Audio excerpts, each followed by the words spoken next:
जैसे जयराम रमेश जी ने कहा, 4 घंटे हमारी कास्ट सेंसस पे चर्चा हुई, डिस्कशन हुआ और एक ऐतिहासिक निर्णय कांग्रेस वर्किंग कमेटी ने लिया है और यूनानिमसली लिया है। मगर मतलब कमरे में कोई ऐसा व्यक्ति नहीं था जिसने अपना पूरा सपोर्ट कास्ट सेंसस का जो कॉन्सेप्ट है उसको नहीं दिया।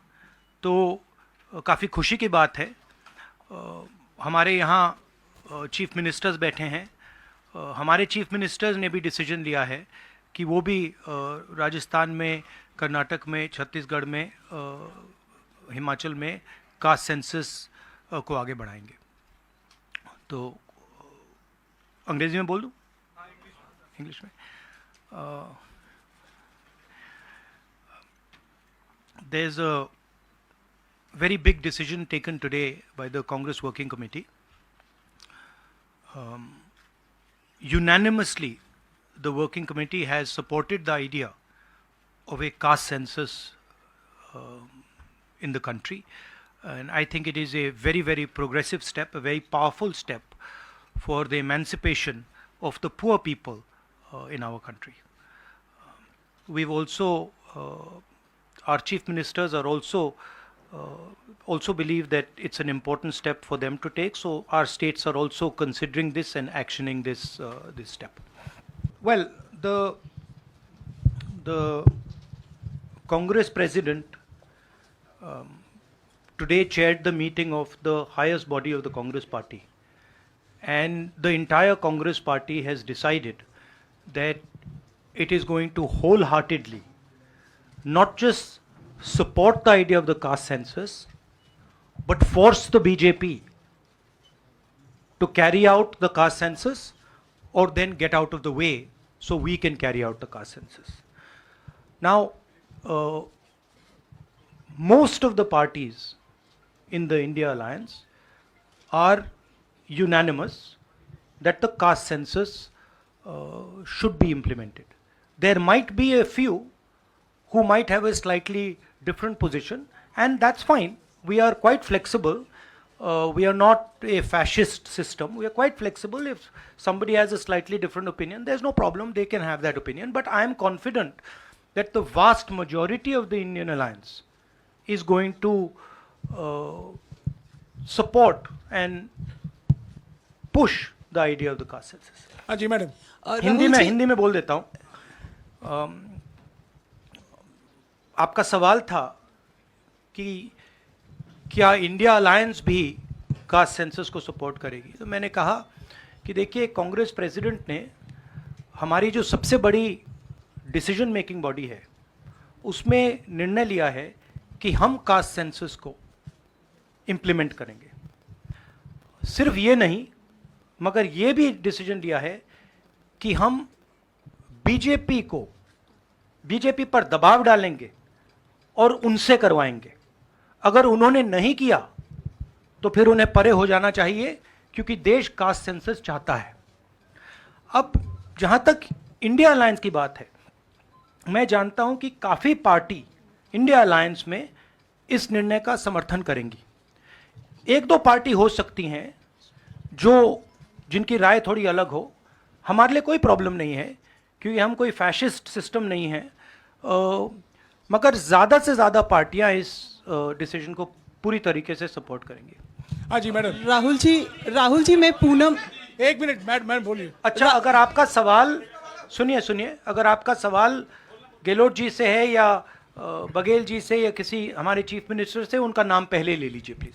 राहुल जी मैं पूनम हूँ, अमर उजाला से। इधर मैं ये आपसे जानना चाहती हूँ कि राजस्थान ने कल रात को ही जातीय जनगणना को लेकर अपना जो रुख है वो साफ कर दिया है। आज से 5 राज्यों का चुनावी बिगुल बच गया है। तो क्या ये माना जाए कि ये 5 राज्य जो हैं वो कांग्रेस का लिटमस टेस्ट होंगे भारतीय जनता पार्टी के ऊपर दबाव बनाने के लिए कि वो जातीय जनगणना कराएं?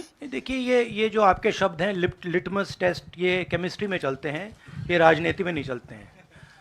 हमारी सिंपल सी बात है, हम सब ने निर्णय ले लिया है कि हिंदुस्तान के भविष्य के लिए कास्ट सेंसस जरूरी है। एक कास्ट सेंसस के बाद एक नया डेवलपमेंट का पैराडाइम खुलेगा और हमने निर्णय ले लिया कि हम ये काम करेंगे। तो ये मैं आपको आज बता रहा हूं कि कांग्रेस पार्टी इस काम को पूरा करके ही छोड़ेगी। और याद रखिए, जब हम वायदा करते हैं हम उस वायदे को तोड़ते नहीं हैं। हाँ सुनील, हाँ सुनील, एक मिनट सुनील।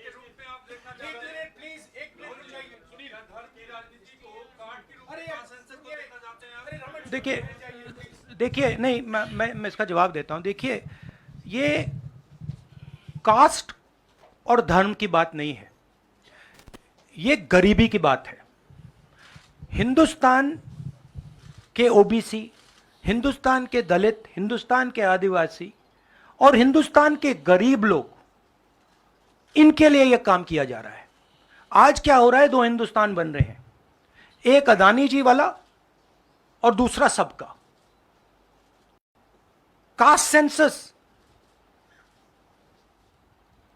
साफ दिखा देगा कि हिंदुस्तान में लोग कितने हैं, कौन है, और हम वहां नहीं रुकेंगे। उसके बाद इकोनॉमिक सर्वे होगा तो हमें यह भी पता लग जाएगा कि कितने लोग हैं, धन किसके हाथ में है, धन कहां है, एसेट्स किसके हाथ में है।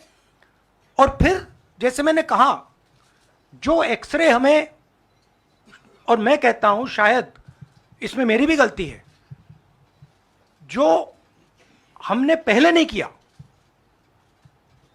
उसको अब हम पूरा करके दिखा देंगे, क्योंकि इस एक्सरे की जरूरत है। अगर हम नया पैराडाइम, नया डेवलपमेंट का पैराडाइम चाहते हैं जहां सबको न्याय मिले, उसके लिए हमें कास्ट सेंसस करना ही होगा।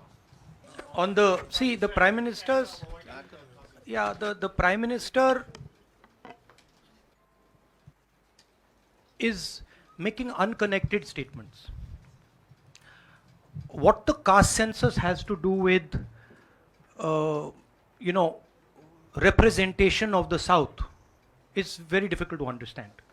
Now, the problem is that the Prime Minister is incapable of doing the caste census. I'd like to point out something quite interesting. There are 4, हमारे 4 चीफ मिनिस्टर्स हैं, 4 में से 3 ओबीसी वर्ग के हैं। बीजेपी के 10 चीफ मिनिस्टर हैं, 1 OBC वर्ग के हैं, और वो भी कुछ ही दिन में चीफ मिनिस्टर नहीं रहेंगे। तो बात बहुत होती है ओबीसीज की, मगर नरेंद्र मोदी जी को यह बताना है कि ओबीसीज के लिए आपने किया क्या। मैंने पार्लियामेंट में उदाहरण दिया कि 90 अफसरों में से 3 अफसर ओबीसी वर्ग के। नरेंद्र मोदी जी ने उसके बारे में कुछ नहीं बोला। उन्होंने यह भी नहीं बोला कि हां यह गलत है, उन्होंने बोला, एक शब्द नहीं बोला। मतलब उनके लिए यह एक्सेप्टेबल है कि हिंदुस्तान में जिनकी शायद 50% आबादी है अप्रोक्सीमेटली, उनका सरकार को चलाने में कोई भी हक ना हो। तो ये तो सच्चाई है, रियलिटी है। प्राइम मिनिस्टर सीधा कह दें कि हम कास्ट सेंसस का डेटा रिलीज कर देंगे, प्राइम मिनिस्टर सीधा कह दें कि अगला सेंसस कास्ट बेसिस पे होगा, वो कह ही नहीं सकते, क्योंकि प्राइम मिनिस्टर सचमुच में ओबीसी वर्ग के लिए काम नहीं करते हैं। प्राइम मिनिस्टर का काम ओबीसी वर्ग को डिस्ट्रैक्ट करने का, ओबीसी वर्ग के ध्यान को इधर उधर करने का है। जो सच्चाई है कि ओबीसी वर्ग, दलित वर्ग, आदिवासी वर्ग को कितनी भागीदारी मिल रही है, उससे डिस्ट्रैक्ट करने का पूरा सिस्टम बना रखा है आरएसएस ने और नरेंद्र मोदी जी ने। और नरेंद्र मोदी जी उनके मेन इंस्ट्रूमेंट है, मतलब सेंट्रल औजार हैं। उनका यही काम है कि भैया ओबीसी की भागीदारी ना हो, ध्यान इधर उधर जाता जाए। हाँ संजय। राहुल जी, प्राइम मिनिस्टर और बीजेपी का एलिगेशन है कि कांग्रेस कास्ट सेंसस को इसलिए ला रही है, लाके वो हिंदू कम्युनिटी के अंदर डिवीज़न पैदा करना चाह रही है, और ये राजस्थान में उन्होंने रैली में ये बात कही कि ये कास्ट सेंसस का मतलब कांग्रेस का एडवोकेसी का, राहुल गांधी का एडवोकेसी का यही लक्ष्य है। हमारा लक्ष्य, जैसे मैंने कहा, हमारा लक्ष्य है कि एक्सरे होना चाहिए। किसी को चोट लगती है, अस्पताल में पहला काम होता है, भैया देखिए एक्सरे कराते हैं, पता लगाते हैं क्या है, सच्चाई क्या है। हमें लग रहा है कि हिंदुस्तान में जो भागीदारी ओबीसीज की होनी चाहिए, दलितों को होनी चाहिए, आदिवासियों की होनी चाहिए, हमें लगता है कि वो उनको नहीं मिल रही है। सस्पिशन है। अब हम सिर्फ ये कर रहे हैं कि हम एक्सरे कराना चाह रहे हैं, देखना चाह रहे हैं कि क्या ये सच्चाई है इसमें या नहीं। नरेंद्र मोदी एक्सरे कराने से क्यों डर रहे हैं? इसमें लोगों को बांटने की बात नहीं है, इसमें जो हक लोगों का है उनको देने की बात है। अब मुझे यह बात समझ नहीं आ रही कि हिंदुस्तान के जो प्रधानमंत्री हैं एक्सरे क्यों नहीं करा रहे हैं, एक्सरे करने से क्यों डर रहे हैं, और जहां भी जा रहे हैं आप नोटिस कीजिए कहीं ना कहीं डिस्ट्रैक्ट करने की बात कर रहे हैं। कभी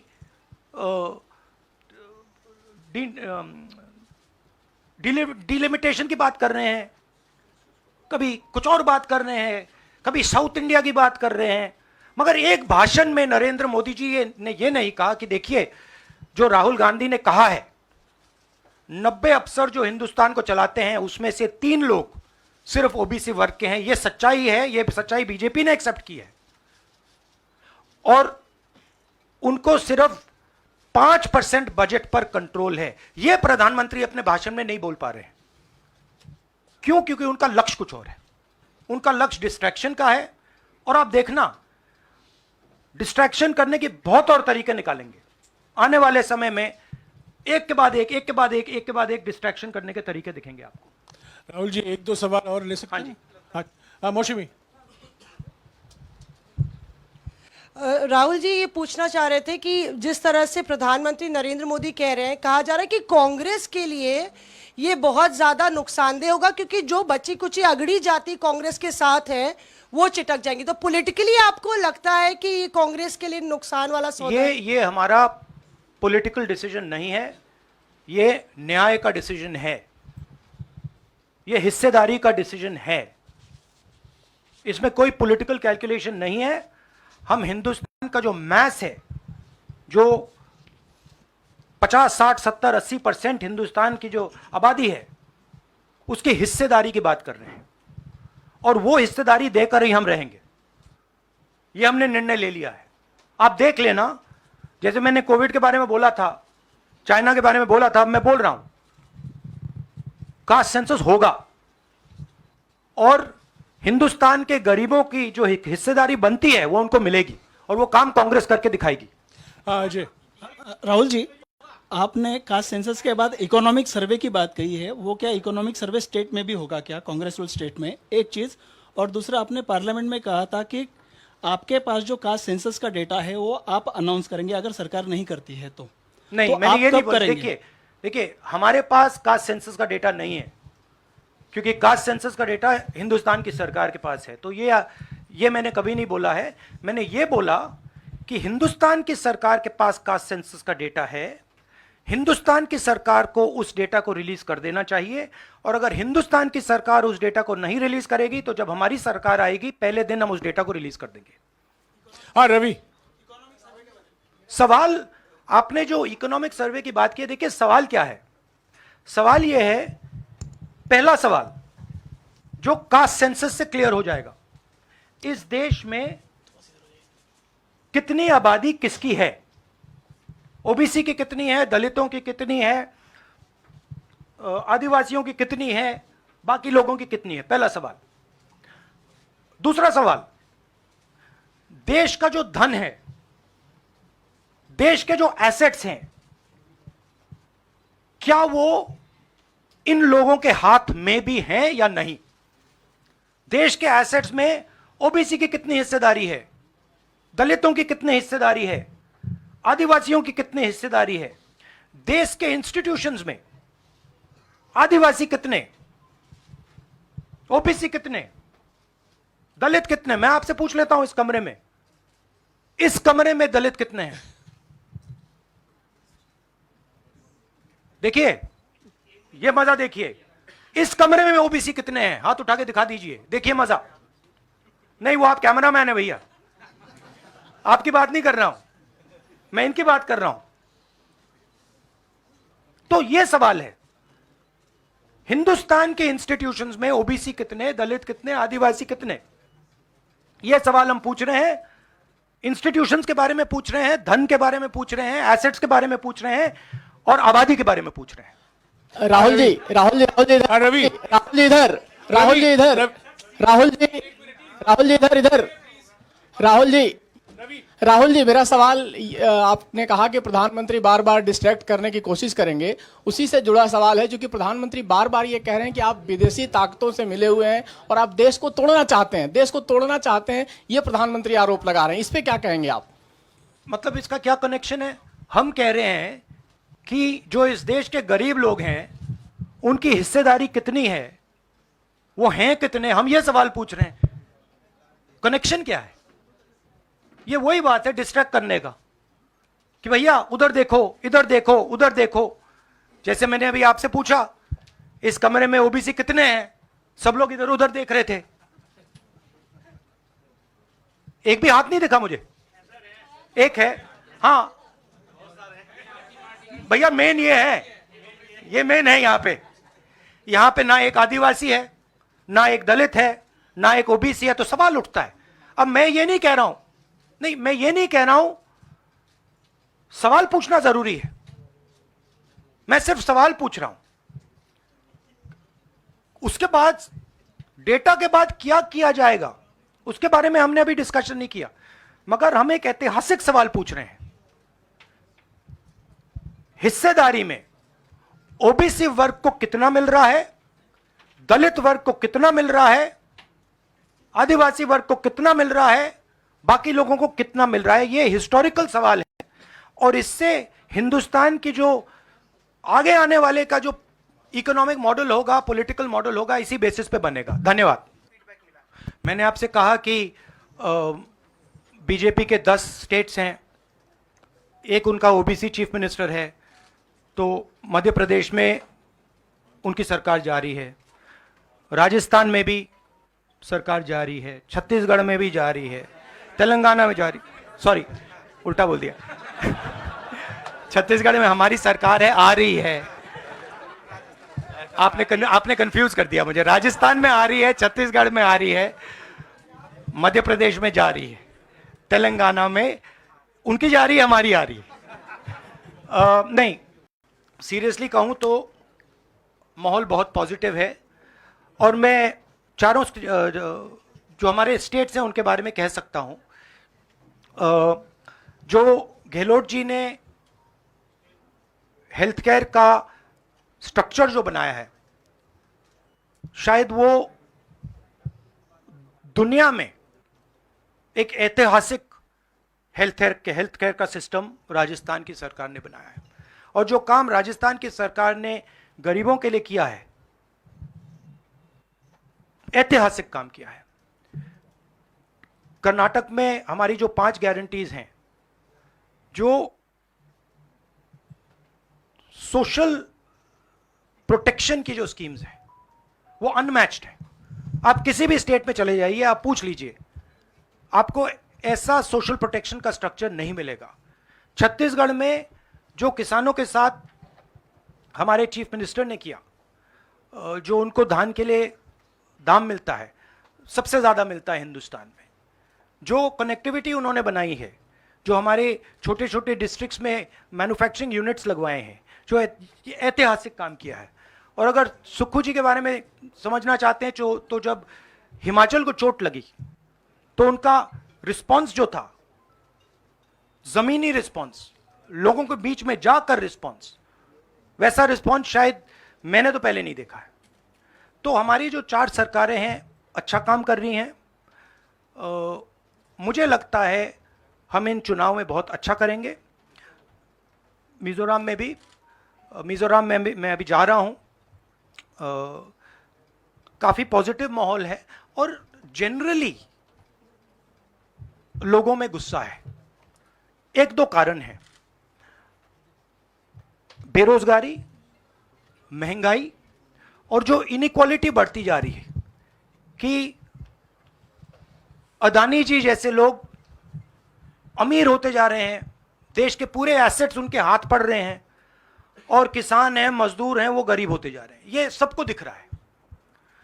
तो इसलिए हम प्रिपरेशन कर रहे हैं। कास्ट सेंसस हमारा फाउंडेशन है, मगर जो राजस्थान में इन्होंने हेल्थ केयर के लिए किया वो हम नेशनल लेवल पे करने की सोच रहे हैं।